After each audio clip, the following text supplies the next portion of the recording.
Hi டிஜி squad. இப்போ வந்து நம்ம டிஸ்கஸ் பண்ண போகிறது கொஞ்சம் ஃபண்டமெண்டலாக. ஸோ பார்க்க போனீங்க அப்படின்னா அடுத்த மாதம் யூஎஸோட எலெக்ஷன், கோல்டு ப்ரைஸ் என்ன மாதிரி மொமெண்டம் கொடுக்குது அப்படின்னு பார்த்தீங்கன்னா, ஸோ மார்க்கெட் அன்கண்டிஷனலி அப்படின்னு சொல்கிற ஒரு ஸ்டேட்டுக்கு பேருக்கு. ஏன்னா கிட்டத்தட்ட நிறைய ப்ராப்ளம்ஸுங்க. கோல்டு ப்ரைஸ் மொமெண்டமுக்கு மோர் தென் ரீசன்ஸ் இருக்கு.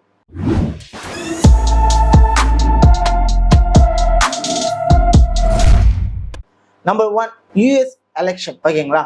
நம்பர் 2 மிடில் ஈஸ்டோடைய ப்ராப்ளம்ஸ். மிடில் ஈஸ்டோட ப்ராப்ளம் என்ன அப்படின்னா என்னன்னா, ஸோ இஸ்ரேலுக்கும் ஈரானுக்கும் கிட்டத்தட்ட ஒரு 3 டேஸுக்கு முன்னாடி ஒரு ரிப்போர்ட் ஒன்று வந்துருந்துச்சு. ஈரான் வந்து இஸ்ரேல் மேலே என்ன பண்ணியிருக்காங்க, மிசைல் லான்ச் பண்ணிட்டாங்க அப்படின்னாங்க. அந்த டைம்ல கோல்டோட ப்ரைஸ் நிற்காம போச்சு. அதே சர்டன் டைம் பீரியட் எந்த அளவுக்கு இருந்தோ அதே சர்டன் பீரியட்ல கீழே இருந்துச்சு. ஸோ நின்று மூணாவது என்னன்னு பார்த்தீங்கன்னா, சைனாவோட டைவான் ப்ராப்ளம். இதுவுமே வந்துட்டு மிகப்பெரிய ஒரு குரூஷியலான விஷயமா இருக்கு. இது எல்லாம் தான் கோல்டோடைய பிரைஸ் மொமெண்டமுக்கு இப்போ கரண்டா ஒரு ரீசன்ஸா இருக்கு. கோல்டு பிரைஸ் ஏன் மேலே போகுது ஏன் மேலே போகுதுன்னு தெரியாம இருந்ததுக்கு ஒரு ரீசன்ஸ் இப்போ தெரிஞ்சிச்சு. ஆனா இந்த விஷயங்களால கோல்டு பிரைஸ் ஒரே மொமெண்டம் இருக்குமான்னு கேட்டா இல்லை. மார்க்கெட் எந்த அளவுக்கு பையிங் ப்ரெஷர் இருக்கோ அதே அளவுக்கு செல்லிங் ப்ரெஷர். எப்படி வேணாலும் மார்க்கெட்டு எகென்ஸ்டா ரியாக்ட் பண்ணலாம், எப்போ வேணாலும் ரியாக்ட் பண்ணலாம். ஸோ இந்த இடத்துல டெக்னிக்கல் அப்போ நம்ம ஸ்ட்ராங்கா இருக்க வேண்டியது என்ன அப்படின்னா, ஸோ மேஜரா பார்த்தீங்க அப்படின்னா கோல்டு பை தான், அது எந்த ஒரு சந்தேகமும் இல்லை. பட் மைனஸ்ல அந்த டைம் பீரியட்ல மார்க்கெட் எந்த மாதிரி ரெஸ்பெக்டேஷன்ஸ் கொடுக்க போகுது அப்படிங்கிறதுல நம்ம கொஞ்சம் ஃபோக்கஸ்டா இருந்தோம் அப்படின்னா நம்மளால என்ன பண்ண முடியும் அப்படின்னா கோல்டு ப்ரைஸை கொஞ்சம் ஈஸியாக ப்ரெடிக்ட் பண்ண முடியும். என்னென்ன ப்ராப்ளம் இருக்கு அப்படிங்கிறத ஷார்ட் அவுட் பண்ணணும்.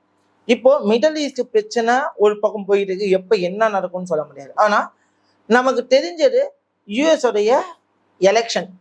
இந்த எலெக்ஷன்னால கோல்டு எந்த அளவுக்கு இம்பேக்ட் ஆகும் அப்படிங்கிறத பார்க்க முன்னாடி இதோடைய ப்ரீவியஸ் எலெக்ஷன் டேட்டாஸோடைய ரிப்போர்ட்டை ஃபர்ஸ்ட் நம்ம வந்து ஐடென்டிஃபை பண்ணிடுவோம்.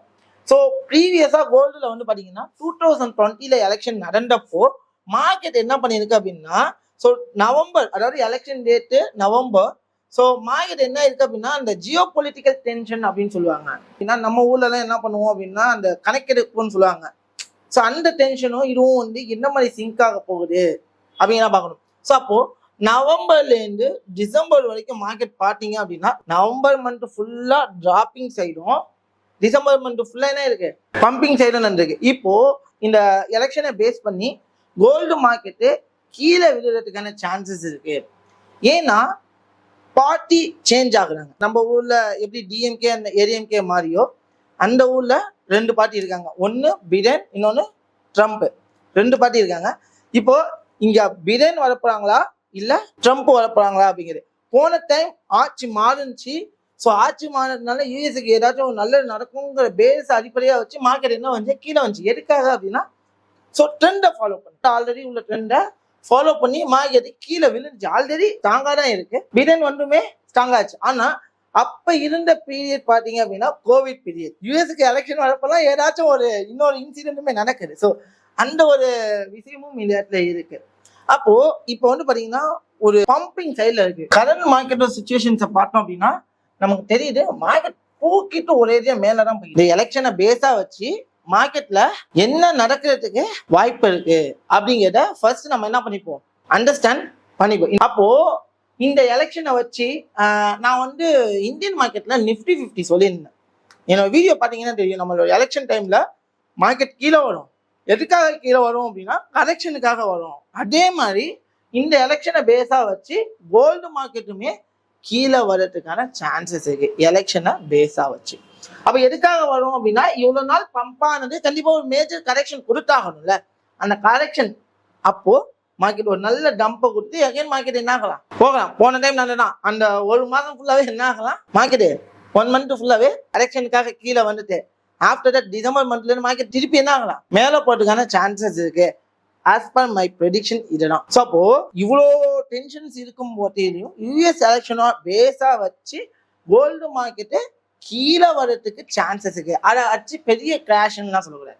நிறைய பேர் சொல்லுவாங்க மார்க்கெட் கொஞ்சம் கீழே இறங்கிட்டாலே கிராஷ்பாங்க. இவ்வளோ பெரிய மொமெண்டம்க்கு இது வரைக்கும் வர்றது கிராஷான்னு கேட்டால் கிராஷ் கிடையாது. என்ன பண்ணுது அப்படின்னா இந்த இம்பல்ஸுக்கு கரெக்ஷன் வர போகுது. அப்போ ஃபண்டமெண்டலா என்ன நடக்க போகுது அப்படிங்கிறத ஃபர்ஸ்ட் நம்ம என்ன பண்ணிக்கணும் அப்படின்னா அண்டர்ஸ்டாண்ட் பண்ணிக்கணும். ஸோ ஃபண்டமெண்டலா என்ன நடக்கிறதுக்கு சான்சஸ் இருக்கு.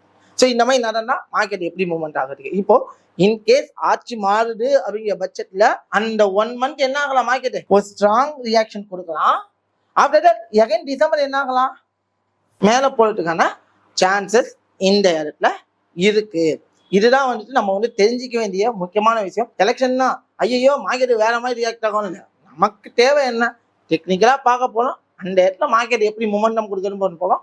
ஸோ அந்த மொமெண்டமுக்கு ஏற்ற மாதிரி நம்ம டிராவல் பண்ணணும். ஸோ இதுதான் வந்து இப்போ கரண்ட் மார்க்கெட் சுச்சுவேஷன்ஸ் எடுத்துக்கிட்டோம் அப்படின்னா, மார்க்கெட்டு நான் இதுக்கு முன்னாடி ஷேர் பண்ணிடுவோங்க எல்லாருக்குமே. நான் என்ன சொல்றேன்னா அப்படின்னா, எப்போ டே கேண்டலோட லோவை எடுக்கிறோம், நல்லா புரிஞ்சுங்க, டே கேண்டல் லோவை எடுக்கிறோம் மார்க்கெட்டு கீழே வர்றதுக்கான சான்சஸ் இருக்குன்னு நான் சொல்லியிருந்தேன் போன வீடியோவில். எப்போ மார்க்கெட்டு கேண்டலோட லோவை எடுக்கிறோம், அதாவது டே கேண்டல் லோவை எடுக்கிறோம் மார்க்கெட் கீழே வரதுக்கு சான்சஸ் இருக்குன்னா, ஸோ கண்டினியூவா என்ன இருக்கு அப்படின்னா செல் ஆயிடும். ரைட்டா? இப்போ ஒரு மார்க்கெட் எப்போ மேலே போறதுக்கான வாய்ப்பு இருக்கு அப்படின்னு பார்த்தீங்கன்னா, இப்போ மார்க்கெட்டு ஒரு டவுன்ஃபாலா இருந்துகிட்டு இருந்தது. இப்போ வரைக்குமே மார்க்கெட் என்னவா தான் இருக்கு அப்படின்னு பார்த்தீங்கன்னா ஒரு டவுன் ரியாக்ஷன் தாங்க இருக்கு. ஸோ இந்த ஏரியாவை 4 hourல டாமினேட் பண்ண முடியாம மார்க்கெட் என்ன சைட்லேயே தான் இருந்துகிட்டு இருக்கு. நிறைய பேர் சொல்லுவாங்க இந்த டிமாண்ட் மேலே போறதுக்கு சான்சஸ் இருக்கு அப்படின்ட்டு. பட் இந்த ஸ்விங் ஸ்ட்ரக்சரோட, அதாவது டவுன் ட்ரெண்ட் ஃபால் ஸ்ட்ரக்சர் தெரியுதா, ஸோ டவுன் ட்ரெண்டோட ஸ்ட்ரக்சரோடைய ஹையை பிரேக் பண்ண முடியல.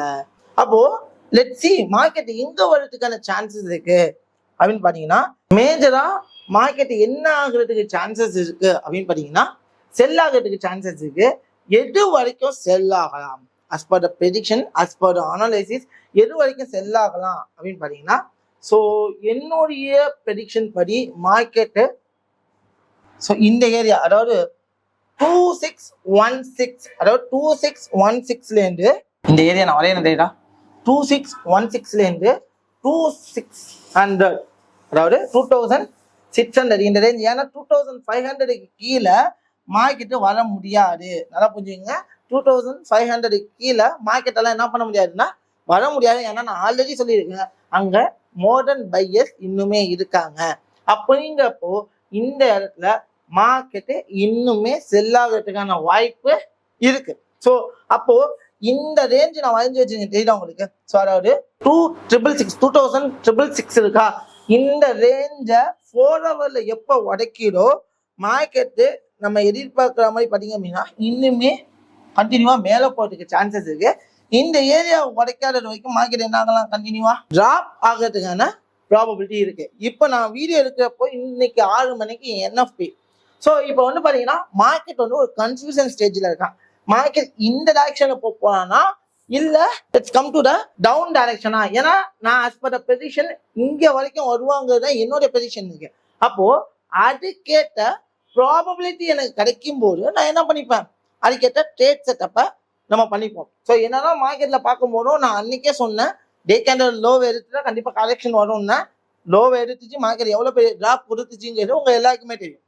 சார் ஆஃப்டர் தட் நீங்கள் வீடியோ பார்க்கணும்னா நான் ஐ பட்டன் தரேன், அந்த வீடியோ போய் பாருங்க. நான் ப்ரீவியஸாக சொல்லி இந்த விஷயம் நடந்திருக்கா இல்லையா அப்படின்ட்டு. ஸோ இப்போவுமே இன்னும் மார்க்கெட் என்ன பண்ணலாம் அப்படின்னா 2615 வரைக்கும் வரும். அப்படிங்கப்போ கிட்டத்தட்ட எவ்வளோ பெரிய மொமெண்டம் கொடுக்கலாம் அப்படின்னா 658க்கும் 615க்கும் இடையில வந்து பார்த்தீங்கன்னா $40 இருக்கு. ஸோ ஓகேங்களா, ஒரு $40 இருக்கு. அப்போ கிட்டத்தட்ட 4000 பாயிண்ட்ஸ் வந்து ஒரு பெரிய டிராப் நடக்கிறதுக்கான சான்சஸ் வந்து இன்னுமே இருக்கு. ஒரு பெரிய ப்ராஃபிட் நீங்க 0.01 லாட் எடுத்தாலே $40 உங்களால என்ன பண்ண முடியும்னா ப்ராஃபிட் பண்ண முடியும். அந்த அளவுக்கு பொட்டென்ஷியலான மொமெண்டம் இருக்கு. ஆனா என்னன்னா பொட்டென்ஷியலான மொமெண்டம் இருந்தாலும் இப்ப 6 மணிக்கு தான் நமக்கு தெரிய ஆரம்பிக்கும் என்ன மாதிரி மொமெண்டம் இருக்க போகுது அப்படிங்கும் போது. ஸோ அப்போ இன்னைக்கு 6 மணிக்கு இந்த ஜோனை உடைக்க போகிறா, இல்ல டபுள் சைடு மொமெண்டம் அடிக்க போகிறா, இல்ல கன்ஃபியூஸ் பண்ண போகிறா அப்படிங்கிறத இன்னைக்கு தான் நம்ம போட்டுன்னு பார்க்கணும். ஏன்னா பொறுமை தான் எப்பவுமே சரி. என்ன பண்ணணும், பொறுமையா நிதானமா மார்க்கெட்டோட மொமெண்டமை பேஸா வச்சு அதுக்கேற்ற டைரக்ஷன்ல நம்ம டிராவல் பண்ணணும். ஸோ இப்பவுமே சொல்ல மேஜரா I am expecting for the sell in this area. பாப்போம் என்ன நடக்குது அப்படிங்கிற மாதிரி. நல்ல ஒரு செல்லிங் ப்ராபபிலிட்டி கிடைச்சிச்சு என்ன ஃபீல்னா யோசிக்காம மார்க்கெட் செல் ஆகுங்கிறத நம்ம டிசைட் பண்ணிக்கலாம். ஸோ மேபி இன்னைக்கு ஒரே நாள்ல செல் ஆனாலும் ஆனாதான், பட் இந்த ஏரியால இருந்து மார்க்கெட் என்ன ஆகலாம் அப்படின்னா பை ஆகலாம். ஸோ எலெக்ஷன் டைம் அப்போ மார்க்கெட் என்ன ஆகலாம், ஒரு சோப்பி மார்க்கெட் மாதிரி ரியாக்ட் பண்ணலாம். சோப்பி மார்க்கெட் அப்படின்னா என்னன்னா, ஒரு ப்ராப்பரான ஸ்ட்ரக்சரோ இல்லை ஒரு ப்ராப்பரான மொமெண்டமோ இல்லாத மாதிரி ஒரு ரியாக்ஷனை கொடுத்துட்டு ஆஃப்டர் தட் ரிசல்ட் வந்ததுக்கு அப்புறம் ஆட்சி மாறினாலும் சரி மாறினாலும் சரி யூஎஸ்ல ஒரு பெரிய இம்பாக்ட் நடக்கும். அதாவது கோல்டுல ஒரு பெரிய டிராப் நடக்கும். எதுக்காக அப்படின்னா ஒரு பெரிய கரெக்ஷன் கொடுக்கறதுக்காக. ஸோ அதை மைண்ட்ல ரெஜிஸ்டர் பண்ணுங்க. எப்போ வேணாலும் நடக்கலாம். பட் இப்போ கரெக்ஷன் வர்றதுக்கான வாய்ப்பு இன்னைக்கு நடக்க போகிற நியூஸை வச்சுதான் நம்மளால ப்ரிடிக்ட் பண்ண. எனவே until bye bye, see you all.